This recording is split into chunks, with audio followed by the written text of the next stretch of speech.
I am a huge defender in everything that I do of the family. And that doesn't mean that I'm saying we should go back to the 1950s, ladies, get into your kitchens. But what I mean by that is the actual particular families that actually exist. And when you look at research, these things matter to people. It's how they make meaning in their lives. When people talk about, I can't afford a house, what are they upset about? The fact that they can't have a family. Every fad wave creates these positions for people. And when the fad starts to recede, they're desperate. They're looking for the next thing. And there will be another thing. We'll see the back of DEI, but something else is going to come up. And you have to be vigilant because you might be convinced, because they're often very convincing at the start. So we exist at a time of unprecedented freedom and openness in terms of who we become, where gender roles have lost all of their meaning. But at the same time, we have a narrative of human action that is very, very weak. And so we don't believe in ourselves that we can actually rationally choose who we become in this world. If you notice, like the trans movement, they never said, I chose this. They said, this is how I was born. As we kind of experiment in the world and make horrible mistakes, we can hopefully find some certainty again. Hello, with me, Nick Dixon, and we're not in the studio today. Don't worry, it hasn't burnt down, but we're doing a remote episode because some of our guests can't come to the studio. And today we have another excellent guest. She is a sociologist, writer for publications such as Compact Magazine and Unheard, and the author of 2 books, Semiotics of Happiness and Significant Emotions, Rhetoric and Social Problems in a Vulnerable Age. And she has an excellent YouTube channel as well. It is, of course, Dr. Ashley Frawley. Thanks for doing the show, Ashley. Thanks so much for having me. All right, no worries. I mean, last time I saw you was at the Andrew Tate debate at the Battle of Ideas. I remember. I don't remember much about it. I realized it was 6 months ago. I just realized it seems much more recent because my life's just a sort of joyless blur of work. But all I remember is that I was hilarious and that you agreed with everything Andrew Tate's ever said. I think you said. Yeah, that's memories may differ, but yeah. I was going to ask you. So you're a Marxist. Presumably, you're sticking with the whole Marxism thing. That's kind of your USP, right? Yeah, I suppose so. Sticking with it. Yeah, I suppose I'm a bit disgusted by a lot of the people who sort of have call themselves Marxists, that I think have never really read anything that he said and have abandoned a lot of the core principles. Just to give an example of this, I remember I was at a conference a few years ago. I was a very keen student there, as students must be if they're going to be at conferences. And we were talking about Scotland, and the idea of banning speech in your home, hate speech in your home. And she was and I was like, I was saying this, like, this is her horrifying, and she gave this perfect sort of authoritarian response, which is like, well, why do you need to say hateful things in your house? And it doesn't matter why. In a free society, I don't need to tell you why. I don't need to show you my papers. I don't need to have a flippin' reason. And so this was really horrifying to me. And I could kind of write it off as this sort of youthful exuberance. But at the end of this chat that we're having with a few people, she proudly proclaims, I'm a Marxist. And I just thought to myself, oh my God, if I was in the CIA, I would pay people like that to go around calling themselves Marxists. So no normal human being would ever give them the time of day. So yes, I call myself a Marxist because I believe in the power of progress in humanity. I believe in freedom, and I am uncompromising in terms of the freedom that I want for human beings. And when it comes to capitalism, when capitalism says no, I won't say no. I will still keep wanting freedom. And I think that's the essence of the Marxist project. And I think that's been completely abandoned. Yeah, so it's very different from what the sort of layman, and I'm very much a layman on this issue, would consider Marxism these days. And yeah, I've noticed you said Marxism is descriptive, not prescriptive, and it's by and large an understanding of what capitalism is. And you've even gone full Gordon Gekko and said greed is good. So that's a very different take from what the layman imagines Marxism to be. Yeah, absolutely. I mean, I can imagine if people, well, not I can imagine, I know that, Marx's work can be very difficult to understand depending on what you're reading. Like he wrote also for working people and for instance, Wage, Labor, and Capital. He says, I will not presuppose even the most elementary knowledge of political economy. I want to be understood by the workers. So, he wrote for different audiences. But when people kind of open up Capital or something like that, they are, it's a tough book. And I did a lot of reading groups, when I was a student. And I remember that, year after year, I would do this Capital reading group.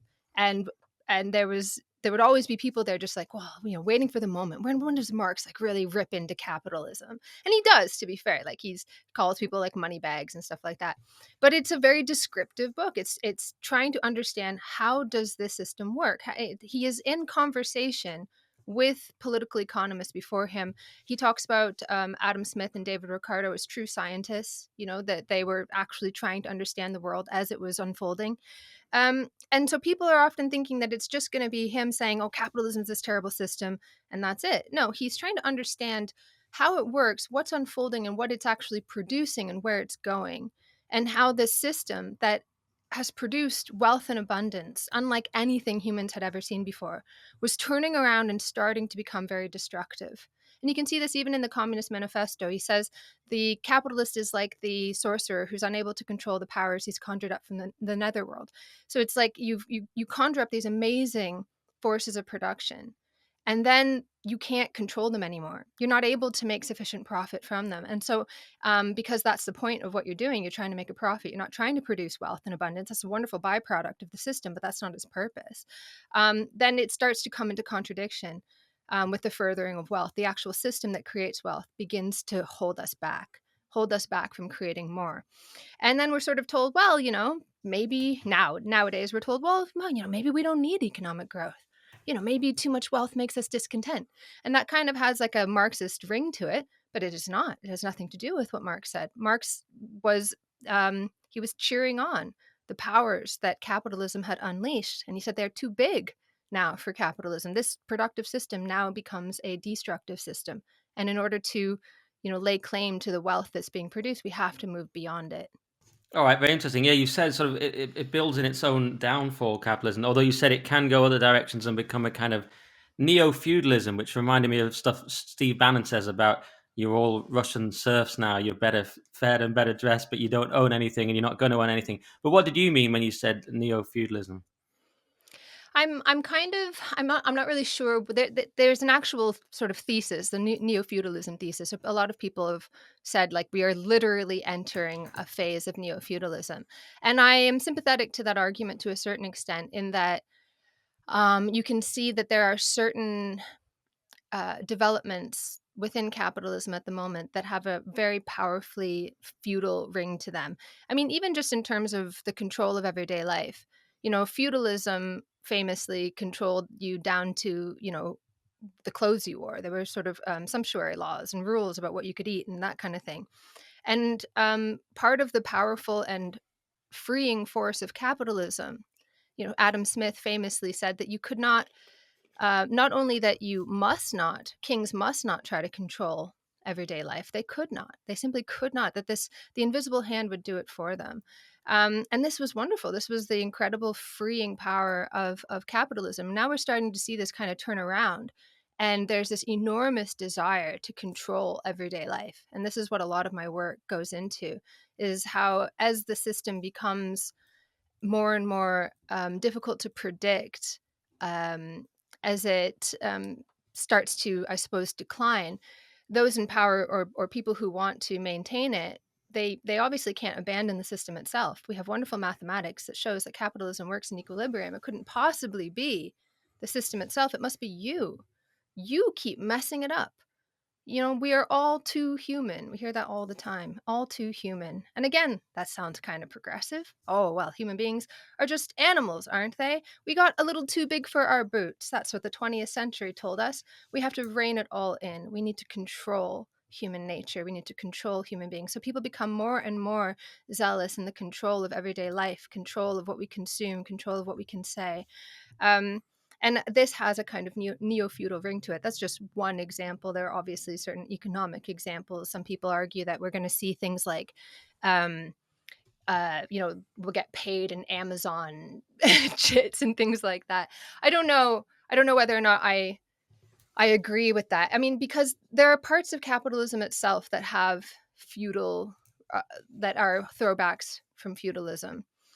So in feudalism, you'd work, a certain amount of the day toiling for your master, and then you would literally see the produce that you would or the feudal lord, and you put it in your little wheelbarrow and you would cart it over, and you could see, I worked this amount of the day or the season for in order to survive, me and my family and my community, and then the rest goes to this person. I can see it. I'm giving it over. We do that also within capitalism. So you work a certain amount of time that reproduces your wages, and you work a certain amount of time that you cart over to the capitalist, to giving you the privilege for giving you the privilege of working for him. So that still exists, but it's obscured. You get a wage that does reflect the value of your labor, that value, the amount that it's worth on the market, but it doesn't reflect the fact that you stop work or you continue working a certain period of time after you've covered those wages. So if you're selling, I don't know, let's just say you are making shoes in a shoe factory, after maybe an hour, you will make enough shoes that when sold will pay for your wages for that time, but you continue working. And now that's obscured. You don't see it. You're not putting the shoes in a wheelbarrow, but it still happens. So there's a certain amount of aspects. There are certain aspects of capitalism that still exist. Sorry, feudalism that still exists within capitalism. So I'm not 100% sure how I feel about literally calling it a kind of neo-feudal transformation, as opposed to the fact that capitalism contains within it the germs of the system that produced it, which was feudalism. Okay, very, very interesting. And reading your neoliberalism piece, you touched on the sort of control aspect there. Some of the things that you ascribe to Marxism sound sort of to the layman a bit more like liberalism, and while neoliberalism, you talk about it more as a kind of market-driven, kind of quasi-authoritarianism. That's my paraphrase, but your actual quote is today neoliberalism, broadly understood as the extension of markets and market logic into ever expanding swathes of social and political life, is everywhere misunderstood as a straightforward legacy of the liberal Enlightenment. But what critics fail to realize is that neoliberalism long ago left behind the rights bearing human subject, one that was capable of self reflection and worthy of autonomy and freedom. The real ideal, meaning the neoliberal ideal in their minds, is heteronomy, or a will that is relieved of responsibility and conditioned by external forces that stipulate the proper conduct of life. A bit of a long quote, but I just wanted to keep all that in because it seemed like COVID was a stark example of this, and we could cite many examples. I mean, technocrats have taken over autonomy, the vaccine, um, or the insistence on having the vaccine. And your vote was wrong for Brexit because it's just because you're a racist. Your opinion is dangerous misinformation. The BBC have to fact check. These are just some examples I was thinking of. So, do you really say that it's? You seem to say that it's neoliberalism somehow that's caused. It's not liberalism. It's not the failure even of liberalism, perhaps, but it's this sort of, I don't know, this kind of Frankenstein's monster version of it, whatever you'd call it. I'm not sure call it this bastardized version of it, which is neoliberalism, that's causing all the problems. Is that roughly right? Yeah, I mean, there's a tricky thing about this word neoliberalism, because when you say it, it kind of conjures up ideas of like maybe the free market and the rollback of the state, and then people are like, "What do you want about?" So it makes more sense personally. I prefer to call it post-liberalism, which is the death of the liberal project, and in many ways is the failure of the liberal project. To be realized within our current sort of parameters, the current parameters of economic parameters of society.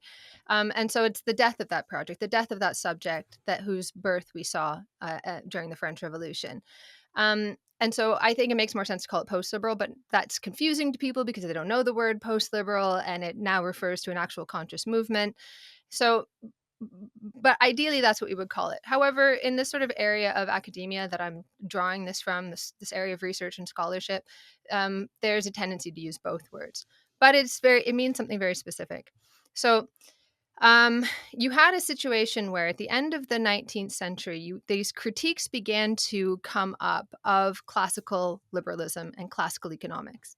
And they would say things like, for instance, one of the co-founders of eugenics, W.R. Gregg, would criticize John Stuart Mill for saying, "What is this idea of abstract man?" There's, you know, Mill said, for instance, that Ireland was backward because of a distribution issue. Like, why are you going to keep working if you don't get the fruits of your labors? So, of course, Irish people were quote unquote lazy drunkards, but this was due to the system that was created by the English, not due to something intrinsic to the Irish psyche. And W.R. Gregg was like, no, they are naturally, Irish people are naturally, they have a natural proclivity for drink and jollity and laziness and so on. And we will never, any kind of economic program that you have to better the lot of the Irish people is never going to make anything better, because you have to reform the psyche first. You have to reform, there's something wrong with them. And some of these people, they might be able, you could maybe fix them, but some of them not. And you can imagine why eugenics went the dark direction that it did, right? Some people maybe we could reform them, we could give them some education, but some people are just beyond help. And so we got to like cordon them off from infecting the rest of society, or as what happened in the 20th century. So there was this critique of this abstract man that that classical economists had relied on. This rational human subject that was the core of liberalism. It's actually the core of democracy as well. That I, as a human being, have a capacity for reason that you also have. And this is the birth of science, right? Like, I can do an experiment and I don't have to say, God said so. I can say, look, I did step 1, step 2, step 3. You, fellow human, you can also do that. And you should come to the same result. And if you don't, we're going to have an argument here. We're going to figure out where things went wrong. We'll follow some different steps. And we can do that because we have a shared basis in humanity. We can also trade with each other. The idea of trade it assumes that these two rational subjects capable of meeting on some ground of equality. And now, as you get into the end of the 19th century, people start doubting this. You have the eugenics movement, obviously, into the 20th century, but they start saying, "Look, you Enlightenment philosophers on your pedestals, you talk about freedom, equality, and fraternity. But when I look out into the world, all I see is unfreedom, inequality, and war. And how do we explain that?" And the most optimistic of Enlightenment figures, like the Marquis de Condorcet, said, "It's something out there in society. We're going to fix it." He writes this incredible book that's probably the most optimistic thing you'll ever read. It's like 10 chapters of the progress of mankind, and the 9 chapters are all about where we've been, and the 10th is where we're going to go. We're not even going to die anymore. Like the human life, this is written in like 1796. The human lifespan will know of no upper limit. And he, unlike even the most radical philosophers of the time, he even saw like women as human. Imagine that. He was like, women are just being held back by society, and that's going to go too. That inequality is going to go, and we're just going to keep progressing on and on and on. And almost as soon as those words were uttered, like 3 years later, Malthus writes his essay on human population. He says, he writes it specifically in response to Condorcet, and he's very dismissive. He goes, "No, it's not out there in society. We will never reach the ideals, these lofty ideals that the Enlightenment claims we will, that democracy promises us, because it's not out there in society.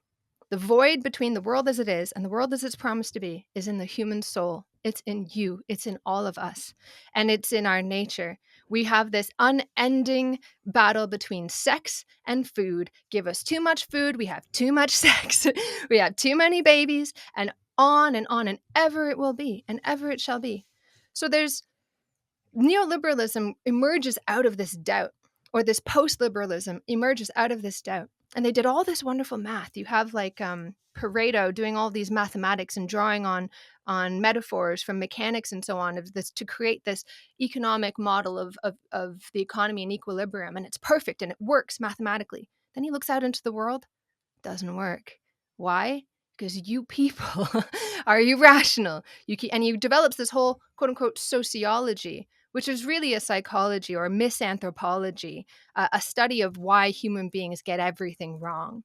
It's hard to imagine Pareto not being so frustrated looking at his beautiful mathematics and then looking out into the world at an all too human society that can't help but lead it astray. And so neoliberals become more and more obsessed, or post-liberals, or our sort of bureaucratic governance becomes more and more obsessed with controlling, with protecting that wonderfully robust economic system. It's internally robust, but it's externally very precarious, very weak. And so we have to control everything around it.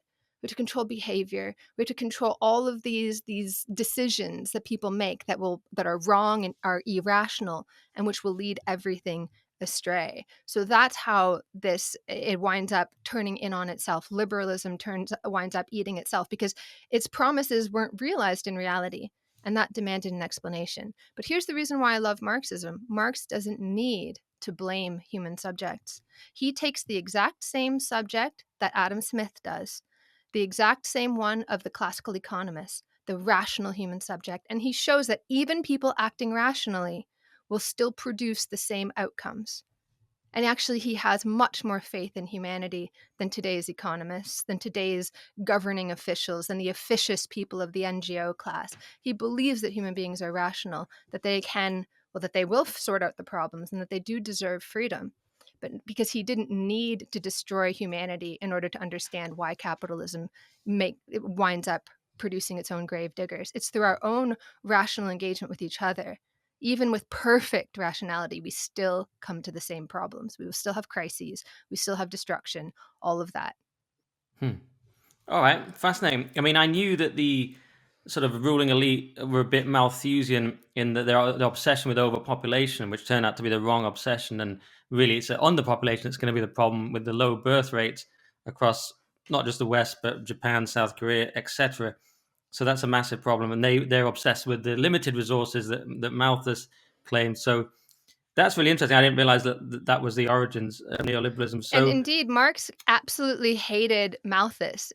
I remember when I was a PhD student, I was looking for a particular quote, that something Marx said about Malthus, and I was going through everything. I'm looking for Malthus, and I could not find a time where Marx mentions Malthus that he doesn't insult him in some way. He calls him a sycophant, a handmaiden, or like not the exact words, but a servant of the ruling classes, someone who only wants abundance as long as it makes his life more comfortable and nobody else's. He hates Malthus. More human beings are a good thing. Every human being is a mind that can think, and hands that can work, and people that can solve our problems.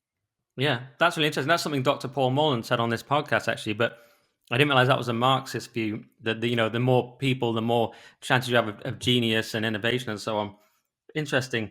I'm going to turn out to be a Marxist by the end of this blowing podcast if I'm not careful. So let me let me check something then. When you talk about the abstract man, so one critique I've heard of liberalism from the right, particularly, is it's this sort of anywhere man. David Goodhart called it the somewheres and the anywheres, and we end up with these rootless citizens who don't care about country and who end up claiming that the nation state doesn't exist or shouldn't exist. And this is a lot of the battle of Brexit and so on, and globalism versus nationalism, which we see across the world now. And so the right sort of answer, I mean, when you talk about neoliberalism or post-liberalism, the sort of control of trying to turn people from subjects into objects, I sort of think, yeah, that's the very negative version. The kind of positive version in the conservative world is the oikophilia of someone like Roger Scruton saying that you're part of your family and then widen that your community and then your country and so on, and that's actually a good thing, that you're not just a rootless individual and you are contained somewhat, but actually it's more benign. So what is your stance on this sort of this anywhere man, this abstract man? Are you sort of in favor of it? What's your critique of the conservative side, or does that make any sense what I've said? Or have I got the arguments wrong?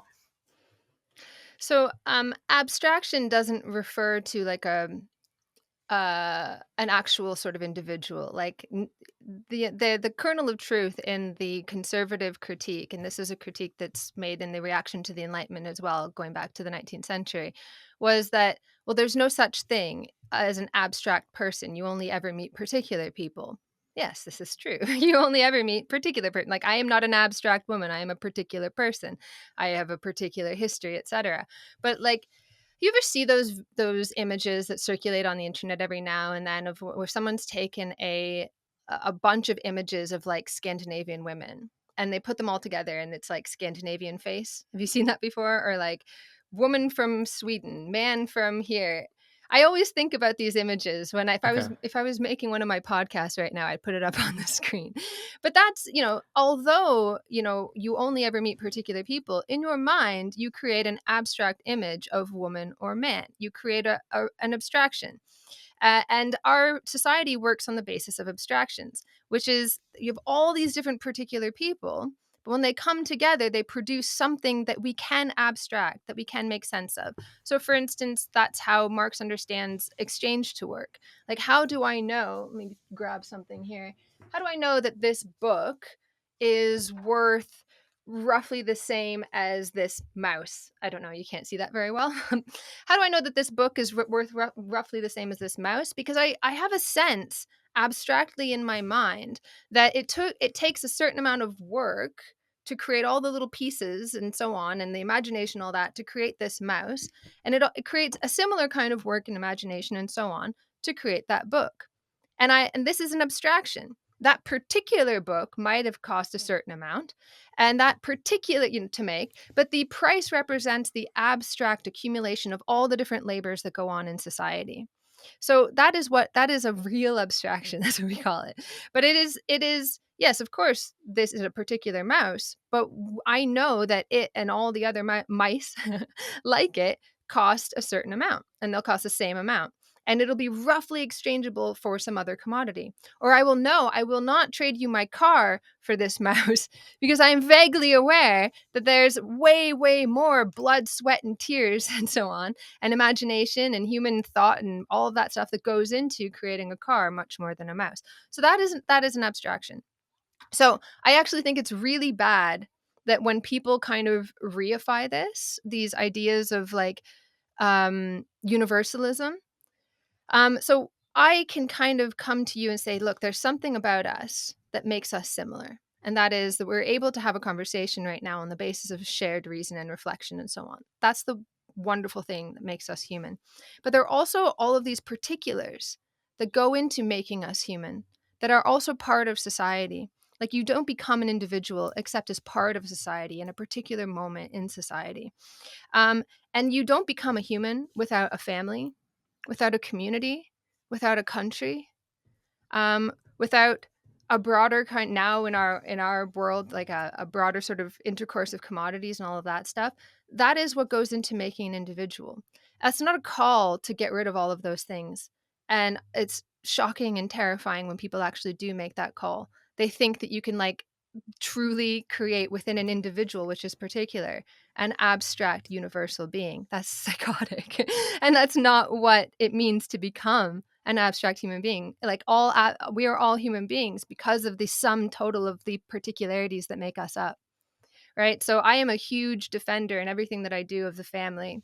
And that doesn't mean that I'm saying we should go back to the 1950s. Ladies, get into your kitchens. But what I mean by that is the actual particular families that actually exist. And when you look at research, these things matter to people. It's how they make meaning in their lives. When people talk about, I can't afford a house, what are they upset about? The fact that they can't have a family, that they can't have a family. When older generations talk about the next generation being lost, they're worrying about they put the family at the center of what it means to be human and the meaning in their lives. I think that being alive has some meaning, and I would like to pass it on to the next generation. I think my world, my society has something important and good about it, and I want to share that with the next generation. And yes, we might have like selfish reasons for having children. There's nothing wrong with that either. Um, but that is part of what makes life worth living. And now capitalism itself destroys that. We talk about all that is solid melts into air. If you look at like some of the work that I do on the EU for MCC Brussels, um, it is absolutely shocking the degree to which EU bureaucrats hate the family. They hate the family. They will not use the word mother. Will not use the word mother. Why? Because they have a part of their push toward economic growth. And I'm not saying economic growth is a bad thing. I'm saying there's a difficulty reaching economic growth. And part of how they want to do that is by pushing, they're like, oh, people won't take up this crappy low paid work. How do we do that? And so they get immigrants to come in and take up the crappy paid work, crappily paid work, the poorly paid work, or they want women to do it because women will often they have children, so they'll take up like part-time work, that kind of thing. And so they want to push women into this work. And so they hate the idea of women as mothers because that takes them away from where they really should be, which is the workplace. And all this gets laundered through this leftish discourse where it's like, yeah, female CEOs, gender equality, woo, but it has nothing to do with that. And in fact, the poorest families and the poorest women have actually gone down. They've actually got poorer as a result of these policies, as a result of this move toward like degendering everything and pushing women into the workplace. Well, they're pushing women into really bad forms of work that a lot of women don't want to take up. Is it so wrong to prefer to raise your children in the face of that? No, I don't think so. So I think what we often see is like actual capitalist processes getting packaged as like quote unquote communist or Marxist or socialist or something like that. And then the socialists, who are idiots and don't know their history, go, oh my God, it's socialism. It's so weird. We didn't do anything. And the EU bureaucrats are like somehow doing our work for us. Yay. And then the right is like, oh my God, the socialists did everything. They did this long march through the institutions and now it's socialism. But they're both wrong. They're both wrong. It is not socialism. It is capitalism itself that does this, and that has to be sort of these processes have to be sort of packaged in these caring quasi leftist terms so that nobody does anything. Nobody bands together to fight against them, and that's exactly what they want. We're too busy pointing fingers at each other. Right. So, yeah, because I know you've been quite frustrated about the blaming of neo-Marxism or Marxism for all these things. I mean, your fellow Canadian Jordan Peterson will often talk about the neo-Marxist postmodernists. He likes to say that a lot, and I suppose that adds postmodernism in as well. But so, where would you say, while we're on that woke comes from? Because I'm guessing you're, from what I've seen, you're pretty anti-woke, but what do you blame then, if not Marxism or neo-Marxism or neo-Marxist postmodernism? What do you blame? I mean, when Peterson says that, I think he means Foucault and Derrida et al. And all that stuff. But where do you say that woke comes from? Oh, that would be a book in itself. So on the one hand, it's everything that I've just described. It's this kind of post-liberal destruction of the liberal subject. So this critique that sells itself as like a leftist critique and understands itself often as a leftist critique, but is very, very much in line with the sort of neoclassical economics attempt to save our understanding of capitalism, where it's like, oh, the Enlightenment talked about abstract man, but really it was a white man, this sort of thing. And so then they think by destroying that subject and talking all about these particularities, they actually win a blow against capitalism, not realizing that that particularity is needed as an explanation for why things go wrong. Right? Like if you think about, if you ever took a A-level sociology class, people will talk about organic analogies, this idea that society is this functioning organism and the problems are these diseased outgrowths of the functioning organism. um, and the problems, so if you have these like diseases, you just like sort of you need to cut them off. So you have a theory of difference that explains why things go wrong. So a cell, how do we explain the difference between like a cell that's cancerous and another cell? Through the difference, right? And so this becomes an explanation for why things go wrong. Well, human people are different. People are different. And yeah, sometimes that difference allows the whole system to work together, but sometimes it stops the machine from working. We have cultural differences and all these things. They make people make incorrect choices or irrational choices. They introduce this sort of irrationality into the system. If you look at like international development agencies, they're all obsessed with these notions of cultural difference. And they are an explanation. Not only are they an explanation for why we have uneven development around the world, they also become a justification for uneven development all around the world. Well, gee, maybe people in India, they're just happy with their goats. Maybe people in Africa don't want flushing toilets. Never mind the fact that I think the country, at least some years ago, that was buying the most toilets was Nigeria. But this is like, oh, well, maybe it's okay. Maybe actually we should try and dampen down some of this desire. Maybe too much desire is bad for people. But this is part of, as I said, this overall tendency to try to explain the problems that we have of capitalism as though they are problems of the human subject. So you have to teach the subject how to behave correctly. You have to go into corporations and teach them to be more inclusive, this sort of thing, because exclusivity means that you, person, individual, bad individual, you are responsible for inequality and why there are fewer Black people in the workplace. Not capitalism as a whole or anything, and the fact that it tends to throw people out the bottom. You've like 6% unemployment is considered healthy. You can do all the studies you want of why some people get left out, which is what we do. We're like, oh, let's do a study of why all these people get left out. What is it about them? What happened to them? But at the end of the day, somebody's going to get left out. And if you like, you do all this DEI, well, you get white boys get left out now, you know? And so all of this gets sort of laundered through leftist language, but I don't think that it had anything to do with Marxism. And in fact, the reason why like academic quote unquote Marxism went in this direction with the new left and so on is because they thought, first of all, they thought that the reason why there wasn't a revolution, or the revolutions failed in Europe, was because of the working class and them being duped by capitalism, that sort of thing. So then instead of seeing the working class as the future, which was what Marx thought, they saw the working class as the problem. And so the working class needed to be reformed. And they, had to be taught to be less consumerist, less greedy, this sort of thing. And then you get this huge social problems and NGO class that just hates the working class. Um, but then you you also had an abandonment of Marxist economics. And so an abandonment of the understanding of capitalism that from its own internal workings leads to its gravediggers. And it was like, no, capitalism, this is all untrue. There's a whole debate about this in economics. And there's a school that's come out called the TSSI school that says that the charges against Marxist economics were not correct. But at that time, that's what they thought. They thought that Marxism as an economics had been discredited. So what was left? Culture. And how culture acts as a distorting force upon the minds of the working classes and that sort of thing. So become obsessed with culture. And so that's part of the reason why it all got sort of laundered. All of these post-liberal ideas get laundered through leftism and that sort of thing.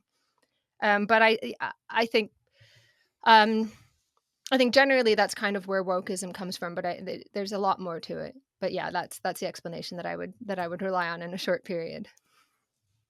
Okay, yeah, because as you say, it's a whole book. But while we're on it, do you see on a less theoretical level, just in the world now, do you see wokeness receding, or is that kind of only in a superficial way? We see DEI, which you just mentioned, which is declining, and Unilever the other day said, "Oh, we're getting rid of our environmental and social programs." And I see constant pieces like this when I'm on GB News covering news stories. They constantly come up that DEI is being sort of put away, as my friend Nima says, academic agent says that the woke's being put away. He means that it's superficially being put away by the elites because they've realized it doesn't work, but it's not going to solve any of our deeper problems. Um, and we also see now with the caste report that the gender madness is sort of falling apart. I would say we've seen lots of examples. That's just the latest one. It looks more and more absurd that all these people supported the harm to children, as I would put it. So, what do you think? Do you think woke is sort of fading or not? Well, it depends. If it, a lot of these fads come up because they speak to a need on the part of some group in society to explain things. Um, and so the whole obsession with gender reminds me a lot of the satanic panic and the role that recovered memories played in that. And this was, you had this sort of all-purpose solution for a general sense of meaninglessness and angst or whatever it was in society. And all of these psychologists, they all start peddling this fad, like, oh, you should go and do this hypnosis, and we'll uncover all these problems. And some of them uncovered or gently nudged memories of satanic ritual abuse, which like now in retrospect sounds absolutely insane, but this was a big problem at the time. Like, and you could not question it. People were like, we believe the children, we believe the children, never mind the fact that children are incredibly suggestible and desperately want to please. I think it was Graham Linehan who said you shouldn't tell children that they're trapped in the wrong body because they might believe you. Yes, of course. Like children will, that's their whole purpose in life, is to figure out what are the social mores of my society. That's what they're doing. And then you get older and you start to question them or whatever. But yeah, you as adults, we tell them this is a thing. They're like, okay, that's a thing then. And they're like, wow, it's amazing. It's from the mouths of babes. Well, you told them that. And it was the same thing with satanic ritual abuse. They nudged these kids to kind of tell these stories. And sure enough, they told these stories. But you could never say the children were lying, right? Because that would you looked like a jerk. So people had much more, even though people didn't really believe it. Also, I don't think anybody believed that trans women were women. But you just had to say it, or else you looked like a jerk. And thank God there was no social media around at that time, or else the satanic panic might have lasted a lot longer than it did. But it made it so that it's personally risky to speak out. And so the people who had an incentive to further the fad or the trend, they were the ones who organized and got this stuff into institutions, even though it wasn't like a widespread mania. Like people didn't necessarily believe it, but there's just no incentive to organize against it. And we're seeing the exact same thing now with gender. There was just no incentive for a long time to organize against it. Now there is. Now it's, the institutional kind of footholds have started to um, become weaker, partially because at least some people managed to organize against it. So, like the LGB alliance that tried to, you have to have some kind of organization. But these things take about 10 years. They take about 10 years. And I remember when it first started coming out, I thought, when, it was around 2017, 2018, I thought, when did this gender stuff start? I was thinking it must have been around 2014. I thought we'll probably see the back of it around 2024. And I'm surprised at how accurate I was. And I really hope we're going to see the back of it now. But yeah, these things come in like 10-year cycles. That's what my new book is about. And the question is like, why? Well, there's some need in society. And by that I mean you have a bunch of people in institutions who are like in DEI positions, HR, whatever. Every fad wave creates these positions for people, and when the fad starts to recede, they're desperate. They're looking for the next thing. And there will be another thing. These people in the NGO class, the social problems class, the knowledge class, whatever you want to call it, the PMCs. There's like a million different sociological theories that have tried to understand these people who are invested in the problems of society. They want a quick fix. They want a catch-all solution. Their livelihoods literally depend on it. So they're going to look for the next thing. We'll see the back of gender. We'll see the back of DEI, but something else is going to come up. And you have to be vigilant because you might be convinced, because they're often very convincing at the start. And if you can package something as like appealing to both left and right, even better. And these ones that we saw, they were very leftish. But if you see another one, like the mental health thing, there are reasons why both the left and the right want to believe in that. That's a huge fad at the moment. Be careful of that one. That is the destruction of the subject there. That's telling you, oh, all of us, we're all just quite disordered, aren't we? We could all use a little bit of mindfulness.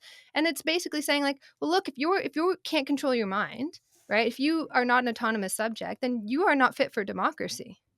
Right? You have to be careful about these kinds of things. So I think these things come in cycles. I think we will see something else. We need to be vigilant, and people need to organize against these destructive ideas for children, for families, for human beings that keep coming up.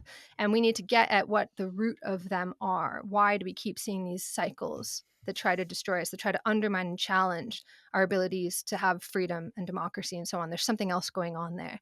And we need to recognize what it is and fight against it every time we see it. Fascinating. Yeah. I mean, so many things came up there in my mind. I mean, well, kudos for predicting 2024. So, I mean, the podcast called The Current Thing because, as you say, we always move on. I mean, there was COVID, then it suddenly became the Ukraine war. I mean, and it became that meme, I support the current thing. And that was to do with what's the trendy lib thing to say in the moment, and which is maybe slightly different from what you're saying, but it's not too different. And I heard Lionel Shriver on a podcast the other day say, the people in the NGO class and so on never apologize. COVID lockdowns were absurd. Lots of absurd elements of them that people have forgotten. Brendan O'Neill talked about when they dyed the sea black somewhere to stop people going near it. There was taping down park benches. There's any number of absurdities, and people have largely forgotten them in a kind of probably survival mechanism and moved on. But there's never an apology. People talked about when will there be Nuremberg trials on certain parts of sort of the online world. People said things like that, but there never were. There never will be.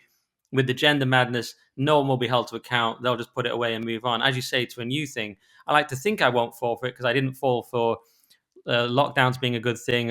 I didn't get the vaccine. Some people might disagree on that, but and I certainly didn't fall for woke.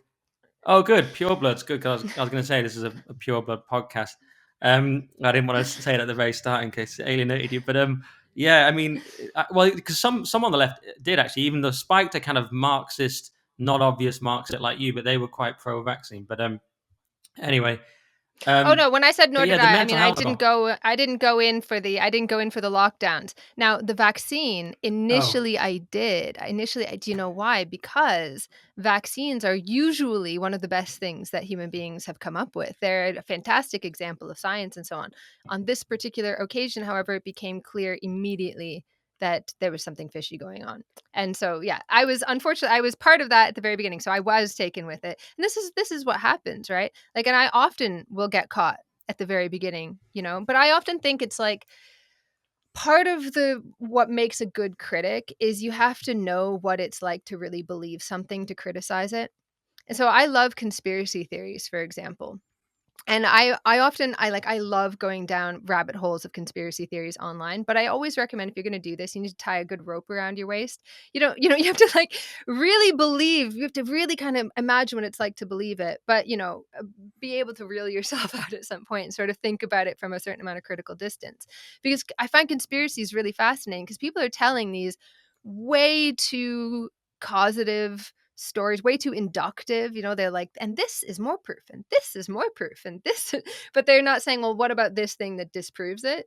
They're very inductive, and they'll gather in all sorts of crazy things, and they have endless amounts of time on their hands apparently to gather all this crazy evidence. But what they are often perceiving dimly is some kind of problem. They have got their finger on it, but they're telling an overly simplistic tale about what the source of or what the source of the problem is. So I find like throwing yourself into conspiracies can be very, very helpful. So yeah, and often, like at the very beginning, I'll believe something, um, and it takes me a little while to be like, okay, well, why did I believe that? Why was I reluctant to criticize it, at least? But with and like even and also things that I don't go along with, like, why did I hate lockdown from day one? Like from day one, most people were enthusiastic about it, and I was like, "F this noise!" Like immediately from day one. Well, why was that? I also have to be critical of myself, that perhaps I was sort of like propelled to be too quick to be critical, even though I think now I was right. At the time, nobody knew anything, right? Mhm. But why did I have that knee jerk reaction? So I think we also have to be sort of critical of ourselves as well. And there's nothing wrong with like believing something and then, um, coming out and saying, no, I was wrong. I think that's also an important part. It should be more of a part of our public politics. Yes, true. I mean, it's harder to admit you're wrong in a sort of post-Christian woke culture that punishes that and there's no redemption. But yeah, I Mm, agree. And yeah, if we had a better connection on the live call, I might have noticed how you were saying you went along with lockdown, not vaccines, but you're still allowed on the podcast. I mean, yeah, when you say mental health, that's one perhaps someone like me could be more susceptible to, because I'm high in what Peterson would call high in negative emotions. So I got hypochondria and neuroses. So I could see how there could be another one along the line that I believe in. Maybe I'm skeptical that I'd ever believe. But conspiracy theories, as you say as well, the danger there is they believe everything, and lo and behold, there's never a conspiracy they don't like. And obviously, you need to exactly. retain critical thinking for both conspiracies and the mainstream. Though I like the spirit of them, as you Hmm. sort of allude to there.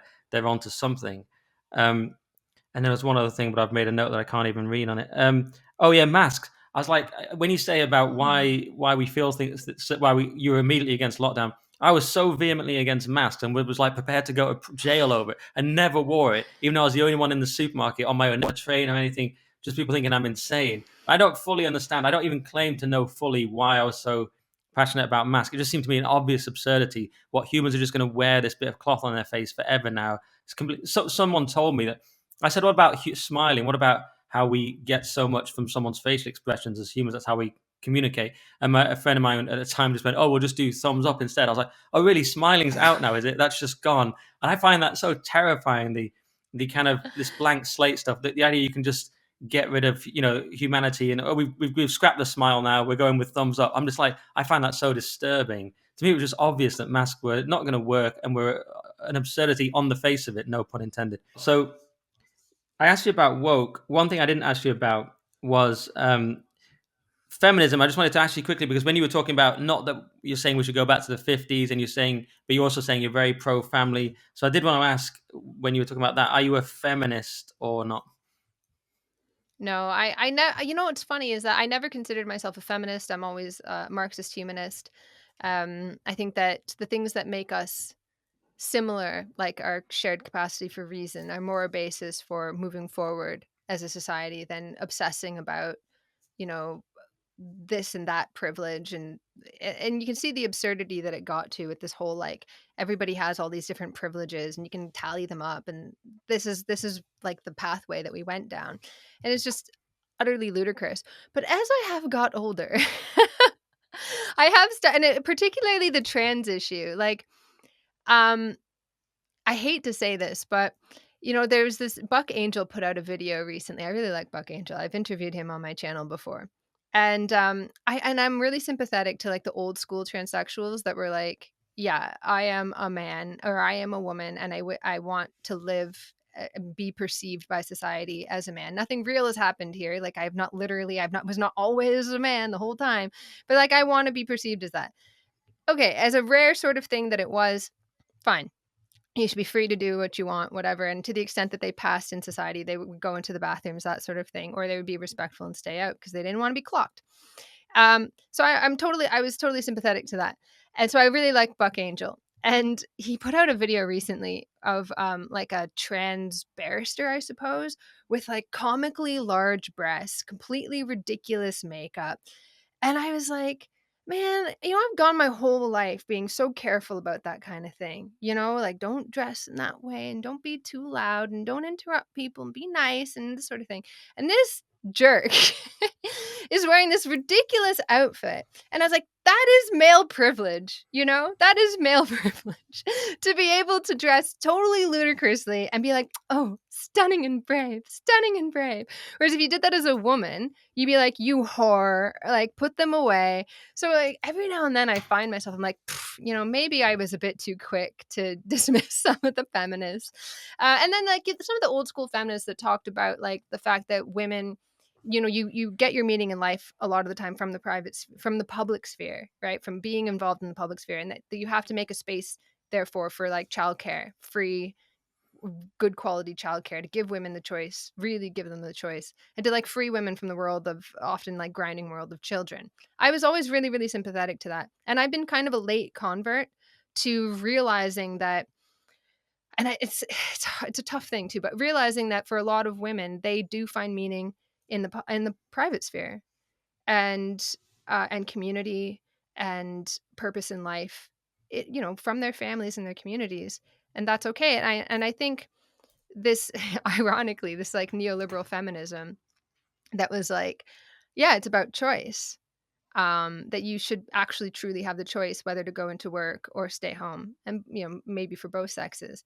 Well, yeah, for both sexes. I think that's quite progressive. So there are certain aspects of feminism that do speak to me, I think. And I think I as I've got older, I realized that perhaps I was too quick to write some of them off. Okay. Well, you mentioned the trans movement there and male privilege. I know you're partly joking, but I was going to ask where you think the trans movement comes from, because I hear the so-called gender critical feminists say, "Oh, this is misogyny," and they blame men and J.K. Rowling that and Kelly J. Keane and so on. And I find that a useful tactic I can understand, because men are so hated and misogyny is the most hateful thing. It's clever to use the word misogyny against your enemy. So I think that's quite a clever rhetorical tactic, but I don't believe in it as an origin for the trans movement. I think it's far more likely that feminism is to blame, because it's said that women and men are the same. Women can be in the army. Women can do everything men can do. So surely the ultimate logic of that is that women can be men. I find that more persuasive. I certainly find it unlikely that suddenly it's the misogynist. Don't blame us. But I just think the idea that suddenly the misogynists show up and create this trans movement, which seems to me a kind of leftist or woke movement or post-feminist movement. It's not coming from conservatives or people who would have been called misogynists. So how can it really be? Sometimes I say, and maybe you can help me, because this is maybe muddled thinking from me, but sometimes I say, okay, the outcome may be misogynist, like a man in a woman's changing room. Okay, I understand that's, or I could just call that wrong, morally wrong. You could call it a misogynist outcome. Why is there a man in women's sports? But I say the impetus from this, there's no way it comes from misogyny. It comes from some sort of left wing thought or something, or some sort of ism, in my opinion. What do you think? I mean, there are certain things that the gender critical feminists get right. Like there is a certain amount of misogyny in getting really, really, really mad, especially when women don't comply. So, at first, it was only women that were speaking out. And if a man spoke out, it was like, meh. But if a woman spoke out, it was like, I will end you. you know, you will not be able to feed your children. It was absolutely ludicrous. But this is because as a culture, we have a powerful kind of cultural invitation, which is somewhat misogynistic. Like women are wonderful. Women are, and you see this in like idiot feminists in like the NGO class that are like, oh, if only we had more female leaders, maybe we would have less war and all this junk, because it's like, oh, supposedly as a woman, you're going to be more compassionate, you're going to be nicer, you're going to be more demure, you're going to do all these things. And like the old school feminists had always fought against that. They said there's nothing about my genitalia that mean that I'm going to be compassionate, nice, kind, blah blah blah. And so now you have this like women are wonderful, and it's like you have to be wonderful. If you're not wonderful, woe betide the woman who doesn't, toe the line, who isn't kind, right? And so you had to be kind. You had to. And the most evil people, the most horrific people that wanted to utterly destroy you, wanted to call you the worst names ever, demanded that you be kind. That's what they were demanding. So there's a certain amount of misogyny that is in that. I don't think that's the root of it, but there's a part of the anger comes from this misogynistic place of like, you're supposed to defer to men. How dare you not defer to men? Because it was usually male to female transsexuals as well that were desperately demanding that they be affirmed.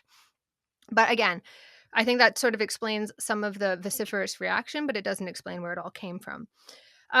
Does feminism is feminism to blame as a root?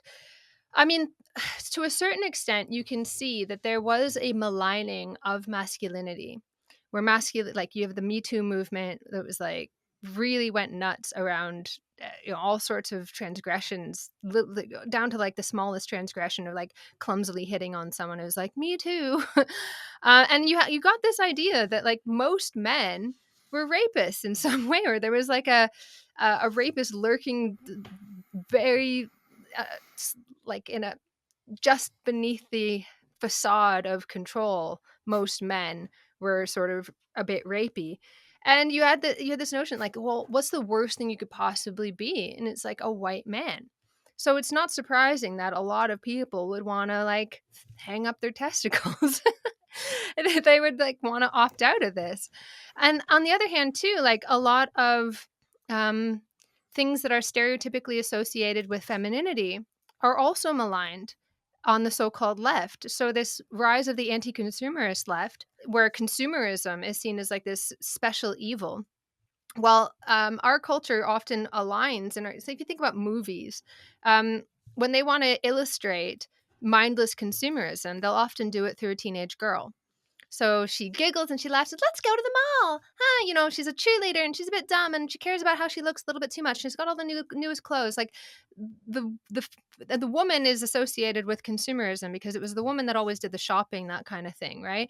And so you could see that these two things, like stereotypical femininity and consumerism and stupidity, and like all of these things kind of merged in the shallow leftist mind. And again, it's not surprising that as a young person growing up who thinks of themselves as a progressive leftist, I'm not like other girls type, that they would want to hang up their breasts, that they would want to kind of opt out of that they would want to opt out of this femininity. So there's certain aspects of stereotypical masculinity and stereotypical femininity that are quite maligned by our culture, and particularly on the so-called left, that I can quite understand why people would want to reject. Again, however, I don't think that's the root of it. I think that we have a loss of meaning generally. That is, we have unprecedented freedom in terms of what it means to grow up, to who we become. 1,000 years ago, you wouldn't have had an existential crisis circa age 15, 16, because you would have known exactly what you were going to be. You would have lived your life as though you were living your parents' lives, and your children would live their lives as though they were living your life. There's this wonderful book that I read once, just like recently, which I wanted to like to turn my brain off and read just a really frivolous book, and it was called Medieval Woman. And it's like the everyday life of a medieval woman, like sort of this historian kind of like fictionalized it. And there's this moment where the woman is like, stops her 2-year-old from eating a dandelion, and the narrator says like, this is how she imagined life, just endless generations of women stopping children from eating dandelions. And like that's how you would have, you wouldn't have questioned what it meant to be who you were, because you just knew, because it was the same thing forever and ever. Now, when I was growing up, what did it mean to become a woman? I didn't know. What did it mean to be an adult? How was I supposed to fit into society? I had no idea. I'd ask my dad, like, "Dad, what should I be?" And he'd be like, "Do whatever makes you happy." And I was like, well, what the hell does that mean? I don't know what that means. Like, give me something. Give me something even just to rebel against. I want rules. And there's so few rules. I wanted rules to live by. And where did I find them? I found them in self-help books, like 10 steps to a new you, because it gave you certainty. So we exist at a time of unprecedented freedom and openness in terms of who we become, where gender roles have lost all of their meaning. But at the same time, we have a narrative of human action that is very, very weak. And so we don't believe in ourselves that we can actually rationally choose who we become in this world. If you notice, like the trans movement or the even the gay rights movement, they never said I chose this. They said this is how I was born. A culture that a society that has produced seemingly endless freedoms also produces seemingly endless ways to deny that freedom, to deny our human ability to choose. So it's always like, no, I was born this way. And it gives you that kind of certainty. It gives you a box, an identity, some rules to live by, some words to describe yourself by. And there are so few areas in society that give people that. All that is solid melts into air. Everything that was certain is gone now. And people seek out new certainties. It doesn't have to be that way. Yeah, so many things there. I mean, you're certainly right on the excesses of Me Too. Maybe started somewhat legitimate, but then I was in a comedy green room back when I was doing stand up all the time, and it was people were saying. So a woman said to me, "Are you saying you've never assaulted a woman?" I was like, "Yes, I." That is what I'm saying, and she couldn't believe it. Really? And then she changed it to, Put well, you in a "Have you ever made zoo. anyone feel uncomfortable?" I'm like, "Well, what does that mean?" Yeah, yeah. She said, "Have you ever made anyone feel uncomfortable?" I'm like, "Well, I'm not sure what that means." You mean like I'm not really. I mean, she suddenly thought much as you said that all men were suddenly rapists. It's like, wow. And then another point I was thinking, yeah, it really a lot of it has been the war on difference. Just as you say, like differences between sexes. That's for some reason been the big taboo.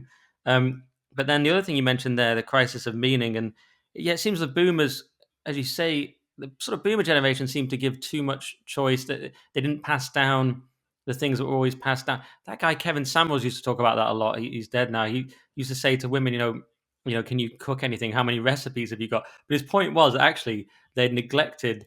Obviously, some women didn't like that, but his point was they neglected to teach these things. Women used to teach recipes and skills that were useful, and men would teach things. Then the boomer generation, for some reason, I don't want to be too mean to them because my parents are boomers, but they just didn't teach anything. And so, yeah, now we go back to choosing restriction in a sense and choosing, perhaps, and that was one reason for the massive popularity of Jordan Peterson was that he was saying, hey, responsibility and actually restriction and restricting yourself and doing hard things and being irresponsible is better than total freedom. So that's sort of where we are now, isn't it? But you're sort of positing something else. You're sort of positing more freedom, but what without the kind of chaos and lack of meaning or something. What I'm saying is that we do have freedom whether we like it or not. Like, there's Right. no going back, right? And this is the thing too, like, people will often cheer on a lot of this stuff, um, thinking, especially like socialists, they'll cheer on the destruction of the family, thinking somehow that's gonna make it easier to have socialism or something like that. I don't know, because they've lost the idea of the commodity as the unit of society. They think it's the family now. Um, but you shouldn't, like, Friedrich Engels said, yes, you can have like utter immiseration, and that will, and like the capitalism just in every aspect of our existence. Like, I can imagine, what the EU seems to want is like the total defamilization of care. That is, all care moves out of the family. They don't even talk about parents anymore. They talk about formal care and informal care. Who wants an informal care, right? Like, it's like the black market is the informal market. So they're like, so I can well imagine a world in which all care is privatized, and this getting a kind of like socialist wash, like destruction of the family, woo. That's a horror nightmare world. And yes, if you create a horror nightmare world, we might create the conditions where people are like, I've had a bleeping enough of this. But Friedrich Engels said it is our job to make sure that never happens.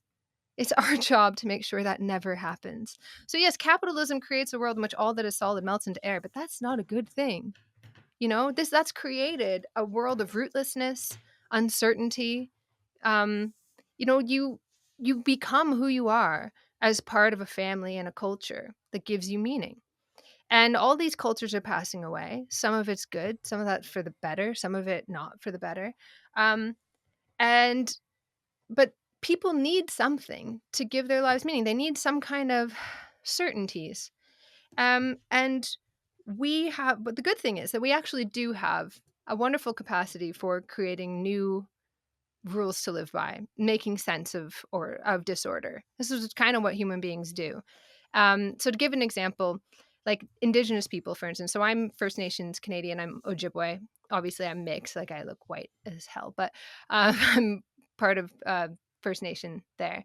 And one thing that really irks me and bothers me is when people say, "Oh, all the problems that Indigenous people have are because they've lost their culture. You've lost your culture." And then the government comes in and they give these like government programs, and all these like well-to-do people come and they're like, "Oh, we're going to give you back your culture and that's going to solve all your problems." And then if you look at like what is our culture that's giving back to us, it's mainstream family policy or some kind of mainstream policy about how you're supposed to raise your kids, how you're supposed to do things, with some turtles on it. Like, here you go, here's your culture back. And the thing is, like, that is so insulting, the idea that Native people don't have culture. They Everybody has culture. Human beings are dynamic, you know? You don't have the same culture you had 500 years ago, but you are a dynamic human being who's capable of reflecting on your world and bringing things in. Like, you know, for example, my grandmother used to like her family when she was a kid was one of the last families that actually settled down.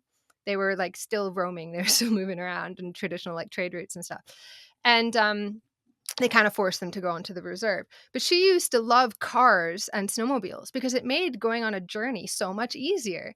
So she would come and she had like no understanding of institutions. Like she'd just like show up at school one day and be like, "We're going on a journey." And I'd be like, "Okay." Just go off on a journey. But you could go huge distances, see all kinds of things in a car. You know, it's great. But this idea like that's totally foreign and alien to an indigenous person is incredibly insulting. It is a denial of a kind of pure relationship with other people. You belong in the past. I unfortunately belong in the present. It's a terrible world. I know. I'd love to be in your past, but I'm unfortunately a citizen of this world. But you're not. You're not. That's not true. You know, human beings are dynamic. We make sense of things. We make sense of things. So even as all of our certainties disappear, we create new ones. We try to make sense of the world, and we will make our way out of this. We're trying all, you know, and even in a way, like you could look at it kind of optimistically, like young people were trying to make their way in a world that gave them no certainty, like the young sort of trans youth.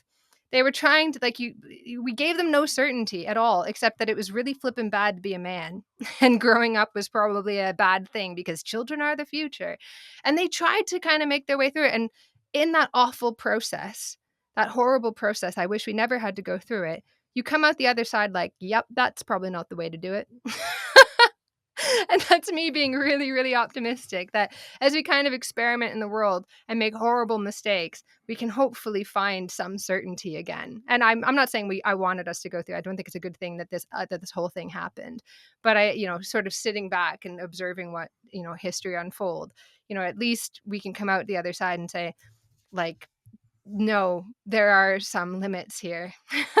No, there's like, you know, we shouldn't. Yes, there's wonderful. It's a wonderful thing to experiment as human beings, but we should be real about the fact that we're actually experimenting as human beings, and maybe we shouldn't use children as guinea pigs and all of that. And young people can come up and say, "Hey, you know what? Maybe maybe I didn't need to reject being a man. Maybe I didn't need to reject being a woman. Maybe there's something here I can actually hold on to and make an identity out of that's real." Okay. Um, all right. So that sounds almost like.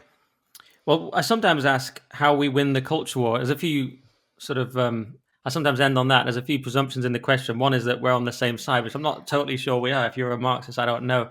And then there's, you know, whether you think it's a war and whether it can be won. And but I sometimes ask that question, and we definitely agree on quite a lot of things. Where I can tell you're anti-woke, obviously, and I know you're against assisted dying, as I am as well, and that's great because a lot of people don't see how dangerous that's going to be. But assuming you accept the premise, you know, how do we, since woke has dominated the last 10 years, as you mentioned, how do we go forward? How do we beat all that stuff and get somewhere better? You've kind of touched on it already there, but anything else about how we win the culture war, if you accept the question? Um, yeah, I mean, it's tough. It's funny because sometimes, depending on who I'm talking to, I can find myself thinking, "Gosh, you know, the culture war has been a massive diversion," and then at sometimes I think, "Gosh, the culture war is like the most important battle today," where I'm like, "We have to stand up for." reason and like the ideals of the French Revolution and this sort of thing. Like I feel like that's actually a really important the sort of foundational ideals of liberal democratic society. They bear some defense, and it's not a going back, but it's a recognition that that washing all of this away and being obsessed with the particulars of this group. Even Peppa Pig knows this. I got young kids, right? I watch Peppa Pig a lot. And there's an episode of Peppa Pig where the kids are all trying to change the playground rules. Well, I'm little, so I should get on the slide first. And I have glasses, so I should get on the thing first. And the grandpa pig's like, okay, okay, okay. And it's all chaos because everybody's just making up some reason for why they should go first. And then Mummy Pig comes along and is like, no, there's only one rule at the playground. Everyone waits their turn. And this has been the kind of lesson from Peppa Pig of the last few decades is like, oh, all of those liberal democratic ideals, they're really just the white man oppressing us. It's all just capitalism. And it's like, why don't we just, let these people get a leg up? Well, okay, well then I also want a leg up. Well, I also want a leg up. And what about me? I'm a man in a dress. Do I not also deserve a... And it just gets utterly ridiculous that actually there was something about those ideals that came about through a process of human beings struggling to make sense of the world and their past and to throw the old oppressions behind them, that we came out with this idea that was such a powerful idea for its time. There is something about all human beings that is fundamentally equal. And it doesn't mean like we all get the same stuff or whatever, but there is something about us that allows us to have intercourse with each other, intellectual intercourse, that sort of thing, that allows us to come together. And I think that's like the ideal of democracy, just this basic thing. Like, it doesn't matter who you are, everybody gets one vote. Amazing. And that came about as a result of a long struggle. And we sort of practice with rolling all of that back. And it's not led us anywhere good. And I think it's a symptom of this rollback of capitalism toward this regress and us having this difficulty pushing forward and maintaining human freedom as we do so. And so I think, how do we win the culture wars? We do defend those things as the outcome of an important struggle that humanity won at a certain point. We could have lost, we could have lost. Maybe feudalism could have kept going on for a little bit longer, but we didn't. We had the French Revolution, and it's slowly making its way around the world. I think that's a good thing. I think it's a good thing. It's something worth fighting for.